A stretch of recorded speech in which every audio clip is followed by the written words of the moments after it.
चलिए तो 3:10 चलिए तो where are we in terms of national income? The method that we have done are income expenditure, we will finish value added and we are going to do some seriously. उसके बाद सम serially बनाएंगे हम लोग आज। अच्छा खासा sums बनेगा। Value added करने में ना टाइम नहीं लगता है, 15-20 मिनट। कौन है? मम्मी को भेज रहे हैं। ये क्या लिखा है? Papa mummy Vidhi Vidhi is younger sister, Elder sister. कितना भाई बहन है आप लोग? ओन मतलब प्रॉपर ओन एक, प्रॉपर ओन और पराया में गोद वोद भी लिए साथ में रहते हैं तो वो लोग और प्रॉपर ओन, और उसमें मतलब क्या हुआ? ब्लड मदर सेम जो है एक अच्छा, ही है, सेम मदर, हाँ सेम हाउस और जो है वो लोग ओन ही है। कज़न। हाँ फर्स्ट। चलिए देखिए 47 हो गया है। अब बातचीत बंद करते हैं और पढ़ाई पे फोकस करते हैं। सो फर्स्ट मेथड जो, क्योंकि मैं आज क्यों आपको ये वापस करा रहा हूँ, क्योंकि आज जब सम्स करेंगे ना जानवी तो ये रिक्वायर्ड है। तो अगर आपका पहले से किया हुआ है वेल एंड गुड, नहीं तो आज मानिए कि आप इतना चीज़ याद रखेंगे सो दैट हम लोग सम्स बनाते समय प्रॉब्लम में नहीं आए। पहला आता है अपना इनकम मेथड, जो होता है COE, OS और MI, always equal to with no exceptions NDP and FC, always, है ना? कर लो आप लोग पहले, उसके बाद हम करते हैं, है ना? नहीं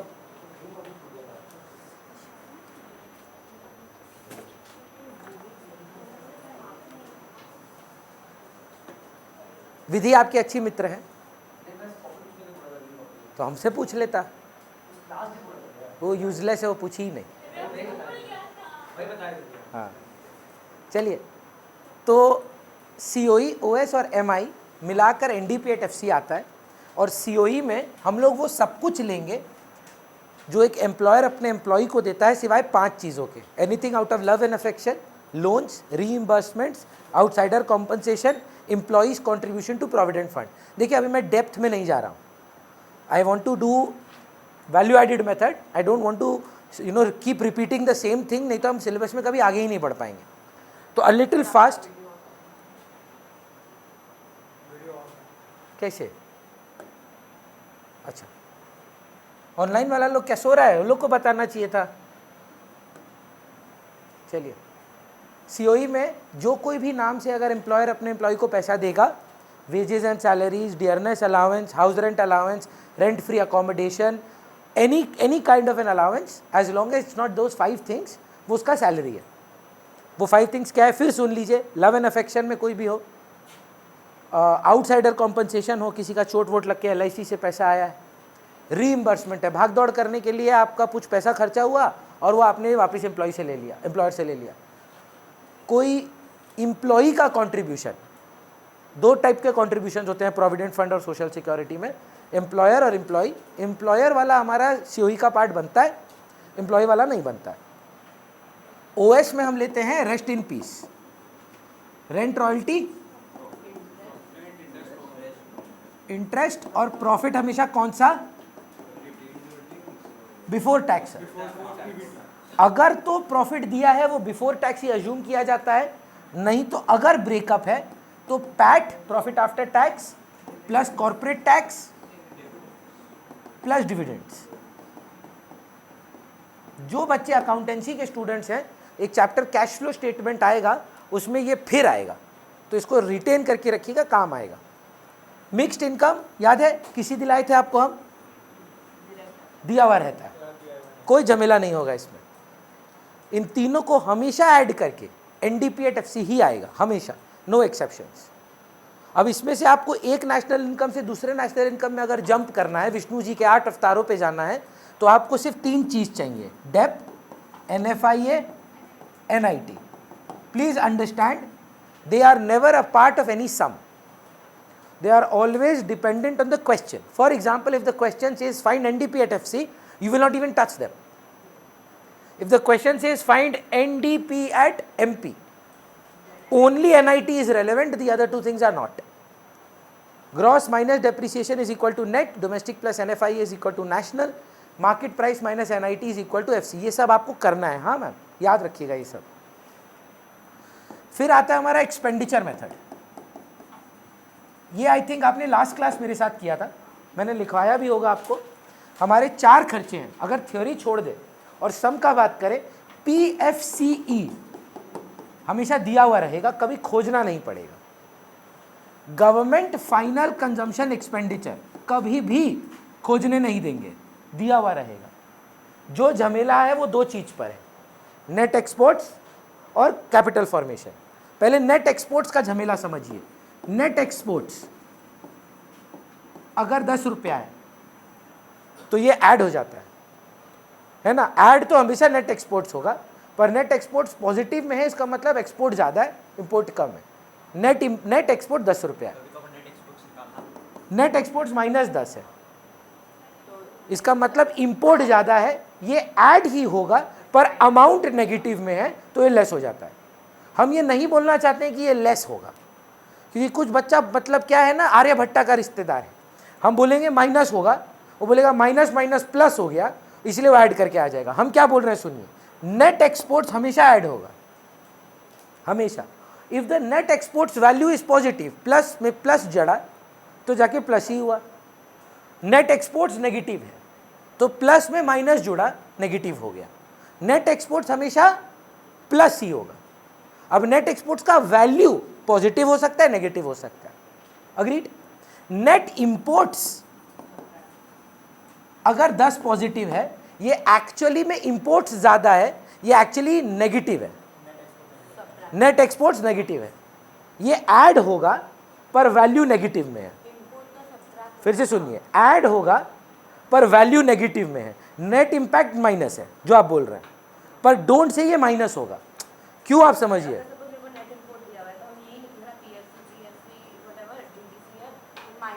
ऐसा लिख सकते हैं क्या, +-10 तकलीफ होगा। हम बोल रहे हैं नेट एक्सपोर्ट्स का नेचर ऐड है ना। अब नेट एक्सपोर्ट्स पॉजिटिव में है तो ऐड हो गया, अगर नेट इंपोर्ट्स नेगेटिव नहीं है, पॉजिटिव है, तो नेट एक्सपोर्ट्स क्या है, नेट एक्सपोर्ट्स क्या है, नेट एक्सपोर्ट्स, तो नेट एक्सपोर्ट्स पॉजिटिव है कि नेगेटिव है, तो बेसिकली ये बोल सकते हैं नेट एक्सपोर्ट्स नेगेटिव है, तो वही सेम बात हो गया। और अगर हम आपको बोले नेट इंपोर्ट्स -10 है, ये एक्चुअली ऐड होगा, एक्सपोर्ट पॉजिटिव है।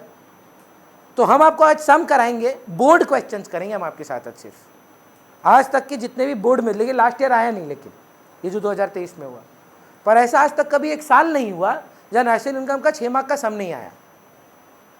तो आपको हर साल में इतना सम वेरिएशन आएगा, 3 सेट में 3 अलग अलग सम आ जाएंगे वहाँ पे हर साल के, और अमाउंट अलग अलग होते हैं पर सम सेम होता है सबका। आउटसाइड दिल्ली जाएंगे तो और एक सम मिल जाएगा, दिल्ली वाला देखेंगे तो एक सम और मिल जाएगा, कंपार्टमेंट देखेंगे तो एक सम और मिल जाएगा। बेस्ट क्वेश्चंस कंपार्टमेंट वाले ही होते हैं, टफ वाले, ठीक है। भगवान ना करे एग्जाम आपको कंपार्टमेंट वाला देना पड़े, पर एग्जाम में जो अगर प्रैक्टिस कर रहे हैं तो कंपार्टमेंट वाला सही करेंगे। एक पेपर और है मेरे पास जिसका नाम है परीक्षा पेपर, जो एंड में निकलता है, लास्ट ईयर निकला था, उसमें बहुत डिफिकल्ट सम आया इस बार, 3 ठो, वो भी सॉल्व कर सकते हैं आज। पर पहले आप ये याद कर लें कि जो झमेला होगा पहला वो किस में होगा, नेट एक्सपोर्ट्स में, और दूसरा वाला बड़ा झमेला है कैपिटल फॉर्मेशन के। ना देखिए 2 झमेले, एक तो लड़ाई है ग्रॉस नेट की। अगर क्वेश्चन में ग्रॉस कैपिटल फॉर्मेशन है तो आंसर GDP एट MP है, अगर क्वेश्चन में नेट कैपिटल फॉर्मेशन है तो आंसर है NDP एट MP। भैया दूसरा झमेला क्या है, याद करिए, अगर फिक्स्ड कैपिटल फॉर्मेशन है सिर्फ तब जब चेंज इन इन्वेंट्री ऐड होगा, नहीं तो अगर चेंज इन इन्वेंट्री दिया भी हुआ है पर फिक्स्ड वर्ड मिसिंग है तो आप इग्नोर करेंगे चेंज इन इन्वेंट्री को। चेंज इन इन्वेंट्री क्या है भैया, CS minus OS, closing stock minus opening stock. ये 4 चीज को जोड़कर आपके पास G/N मतलब depending on this person DP at MP आएगा, और डेप्रिसिएशन NIT और NFIA से अलग अलग विष्णु जी के दर्शन आएंगे आपको। अग्रीड है। यहां तक का मेरे को लगता है कि जो बच्चे रेगुलरली बिगिनिंग से आए हैं उनका ये कंप्लीटेड होगा। 15 अप्रैल के बाद हम लोग का 3 घंटा का क्लास होगा, उसमें मैं बिगनिंग से पढ़ाऊँगा, ऑप्शनल रहेगा आपके लिए। पर जो नए बच्चे हैं या जिनका अभी थोड़ा सा पढ़ाई में इंटरेस्ट नहीं था लास्ट 1 महीने से और अब जाग गए हैं, मैं रिक्वेस्ट करूँगा कि वो एटलीस्ट ये क्लास अटेंड करें। भैया आज क्या करना है, 2 चीज़ करना है। वैल्यू एडेड मेथड करने में हमको 20 मिनट लगेगा मैक्सिमम, और उसके बाद जितना भी टाइम बचेगा हम आपके साथ क्वेश्चन आंसर्स करेंगे। जनरली बोर्ड में जनरली इनकम और एक्सपेंडिचर मेथड के क्वेश्चंस ही आते हैं, जनरली वैल्यू एडेड भी पूछा गया है पर मैक्सिमम क्वेश्चंस इनकम एक्सपेंस से ही आते हैं। तो भैया वैल्यू एडेड क्यों करा रहे हैं, कई बार वैल्यू एडेड के अलग क्वेश्चन आए हुए हैं तो रिस्क नहीं ले सकते। तो वैल्यू एडेड का मतलब पहले समझते हैं।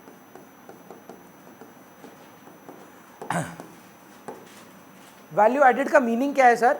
जैसे आप बहुत इंपॉर्टेंट बात बोलेंगे सर, आप जानते हैं जीएसटी का कॉन्सेप्ट क्या है?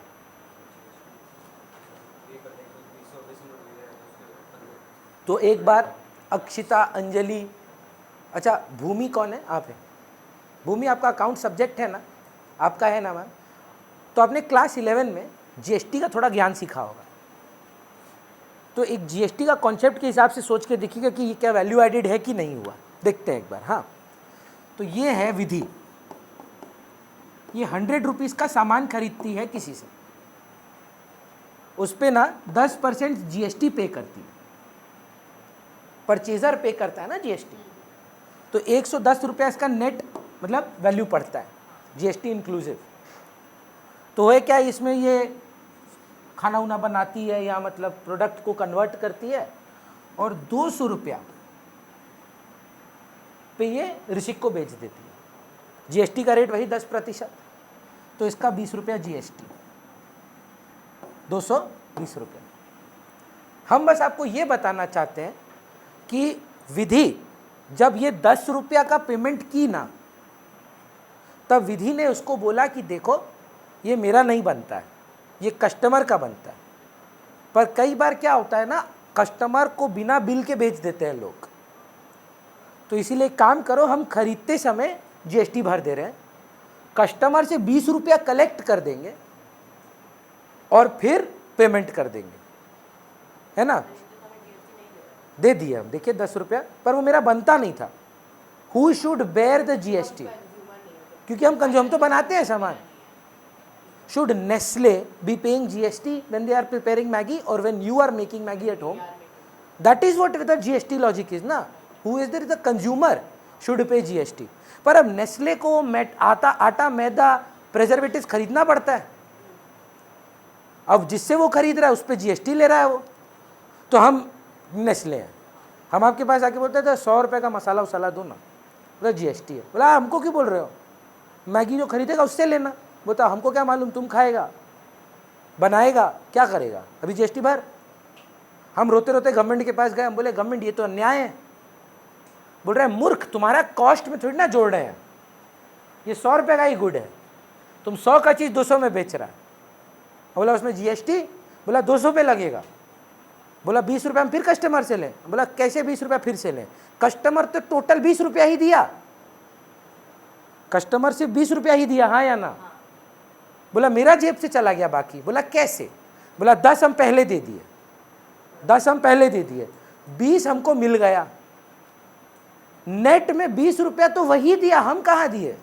हम बस आपको याद दिलाना चाहते हैं, ये था आउटपुट जीएसटी, ये था इनपुट जीएसटी, और बाकी का 10 होता था जीएसटी पेएबल। क्या हुआ, आउटपुट जीएसटी में से इनपुट जीएसटी माइनस करते थे, जुगल याद करिए ना थोड़ा, और जीएसटी पेएबल आता था। तो बच्चा को 11 में भी ये डाउट होता था कि वो 10 रुपये हम अपना जेब से दिए, कैसे? हम 10 रुपये एडवांस दे दिया आपको, आपसे 20 कलेक्ट किए, गवर्नमेंट को बाकी 10 रुपये दे दिए, टोटल 20 रुपया कौन दिया? ईशानी थी, हम तो दिया ही नहीं। बट अब क्या प्रॉब्लम था ना, पहले हम 10 दे दिए थे, 20 हम आपसे ले लिए, अब गवर्नमेंट को हम कितना रुपया चुकाएं? सिर्फ 10। टोटल में गवर्नमेंट को कितना जीएसटी मिला? 20। कौन दिया? हम तो दिए ही नहीं। GST is not the responsibility of the producer, you have to first understand that. ये ना एक मैक्रो में टॉपिक पढ़ते हैं हम लोग, गवर्नमेंट बजट और फिस्कल पॉलिसी। उसमें आप सीखेंगे इनडायरेक्ट टैक्स जो होता है, जो जीएसटी का परव्यू है, it is a tax in consumption. Income tax is tax on income, producer भरता है, प्रॉफिट पर देता है, हम प्रॉफिट पर देते हैं। लेकिन जब आप जीएसटी भरते हैं, कौन, किसका रिस्पॉन्सिबिलिटी है? जो खाएगा, जो खरीदेगा, वो जीएसटी भरेगा। क्लियर है? आपके मन में सवाल आएगा, भैया आप ये क्यों किए? आपको वैल्यू एडेड का कॉन्सेप्ट सिखाने के लिए। अगर आप नेट में बात करें, मैंने या विधि ने इसमें कितने का वैल्यू ऐड किया, टैक्स नेट में कितना और लगना चाहिए इस पे? 100 पर ही लगना चाहिए। 100 से फिर बंद हो गया क्या? कैसे बंद हो रहा है? बार बार हाथ लग जा रहे थे। 100 से 200 हो रहा है। What is the value addition? 100 पे 10%, वही 10 रुपया तो आउटपुट जीएसटी का नाम पे आप पे कर रहे हैं, जो पहले 10 दे दिए थे। किसमें? हाँ, एक तो 200 पे 10% निकाल लो, ये ऐसे बोल सकते हैं 100 पे पहले दे दिए। 100 पे जब हम खरीदे, जब कोई वैल्यू एडिशन नहीं था, हम 10% दे दिए। फिर नया 100 पे जितना हम वैल्यू ऐड किए, उस पर कितना जीएसटी आता है? और टोटल में 20। 100 तो ऑलरेडी पेड है, हम दिए थे वो। नया टोटल जीएसटी कितना होना चाहिए? और 10%। 10% of the value added is how much? Value added is how much? 100 का 10% ऐड हो रहा है, तो टोटल में 10 हो गया, टोटल में 20 हो गया। 10 पहले दिए थे, 10 अब दे रहे हैं, टोटल में 20 बन गया। अगर ये नहीं समझ पा रहे हैं, if this is too complicated for you, मान लीजिए एक फार्मर है, ये ना यहां पर वैभव वीट उगाते हैं, नॉट वीड, वीट। हम बोल दे रहे हैं, हमको मालूम है कि डाउट आ सकता है ना? फार्मर देखकर, किसानी देखकर पता नहीं कहां माइंड चला जाए। वीट, टी, अच्छा नॉट वीट, बाल उखाड़ने वाला दुख नहीं। तुमको कैसे पता? हाँ, हिंदी में गेहूं बोलते हैं इसको शायद, है ना? इसको उगा कर ये 100 रुपया में बिक्री कर रहा है, ठीक है? 100 रुपीज। कौन है ये? फार्मर है। इसको खरीद कौन रहा है? एक मिलर, जिसका मिल है। मिलर समझते हैं? Not David Miller. मिलर का मतलब जिसका, हिंदी में जिसको हम लोग बोलते हैं चक्की, है ना? चक्की का आटा बोलते हैं। कौन सी चक्की का आटा खाते हो? मिल, पीसने वाला। तो ये गेहूं लेता है और इसमें चक्की पीसता है, ऐसे पीस रहा है, पीस रहा है, पीस रहा है, तो एक तो आटा बनता है इसमें से। ये खरीदा कितना रुपया में था? और ये बनाकर 500 रुपया का आटा बिक्री करता है। अग्री करते हैं? ये खरीदता कौन है? ये खरीदता है एक तो बेकर, इसका हैट है। बेकर क्या करता है? ये आटा से आटा गूंथता है और एक ब्रेड बनाता है। वो ब्रेड आप खरीदते हैं 1500 रुपया में। वैल्यू ऑफ नेशनल इनकम के हिसाब से डायरेक्टली क्या लेना चाहिए? 1500। But do you remember this debate कि भैया पता कैसे हो कि ये ब्रेड कोई पाव भाजी वाला अपने फिर नेक्स्ट वेंचर में लगा रहा है? तो ये कंक्लूसिव नहीं है कि हमेशा 1500 ब्रेड फाइनली होगा। एग्जैक्टली। तो फिर एक और फिर तो गंदा सा डायग्राम बनाना पड़ेगा, तो नेवर एंडिंग बनेगा ये प्रोसेस। तो भैया क्या मतलब, what are you trying to say? I am saying do one thing, just add the value additions. नहीं, 1500 ही आएगा मैम। जब ये कुछ नहीं था तो फार्मर कितने का वैल्यू ऐड किया? वैल्यू ऐड मतलब समझ रहे हैं? The addition in the amount of value. तो ये 0 को 100 बनाया, तो value added is 100. What is the value added by the miller? And 500 की चीज 1500 की हो गई. So let us see if we get the same 1500 or not. तो इसमें अगर आप ले आइए पाव भाजी वाला को, उसका भी क्या क्या ऐड करें? जो भी वैल्यू एडिशन होगा, 1500 का वैल्यू एडिशन है तो 1500, 1800 का वैल्यू एडिशन है तो 1800। बोला एक और तरीका बताते हैं, सुनो ना। बोल रहा है कि ये तो और झमेला है ये। एक काम करो, सब जोड़ दो, सब टोटल प्रोडक्शन बताओ ना, टोटल फार्मर को भी लो, मिलर को भी लो, बेकर को भी लो, सारा जोड़ दो 2100। इसका नाम दिया है लोग वैल्यू ऑफ आउटपुट। सही नाम किया है, गलत नाम दिया? आउटपुट। प्रोडक्शन तो इतना ही हुआ है, बोला इसमें से माइनस कर दो इंटरमीडिएट कंजम्पशन, रॉ मटेरियल। इनमें से फाइनल कौन है? तो बाकी सब इंटरमीडिएट है। 100 माइनस करो, 500 माइनस करो, तो इसमें से 600 माइनस कर दो। फॉर्मूला बैठा यहां से, value of output minus intermediate consumption is equal to value added. VO minus IC is equal to VA, मतलब value of output total production minus intermediate consumption is equal to the value addition in the market.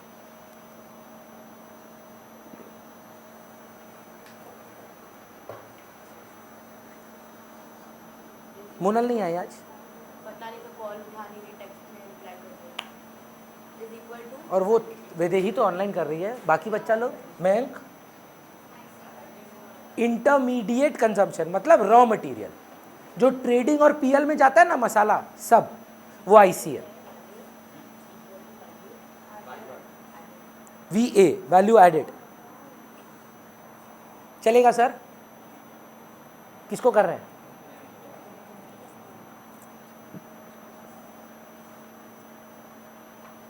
तो उदय आप हमको help करिए। Last class में अक्षिता और अंजलि के लिए हमने मेंशन भी किया था कि वैल्यू ऑफ आउटपुट मतलब प्रोडक्शन हुआ सारा। तो क्या ट्रेडिंग अकाउंट से अगर हम आपको सेल्स का फिगर दें, अगर हम आपको जो नहीं बिका पर इस साल बना उसका फिगर दें, और अगर हम आपको ओपनिंग इन्वेंट्री का फिगर दें जो मतलब इस साल बिका पर इस साल का बनाया नहीं था, है ना? फॉर एग्जाम्पल त्राशी, I have sold 100 pens but I made 20 which remained unsold at the end of the year. How many did I make? फिर से, I sold 100, 20 I made which were not sold, so how much did I make? फिर से, हम 100 बेचे हैं, 20 बनाए पर बिका नहीं, तो हम कितना बनाए हैं?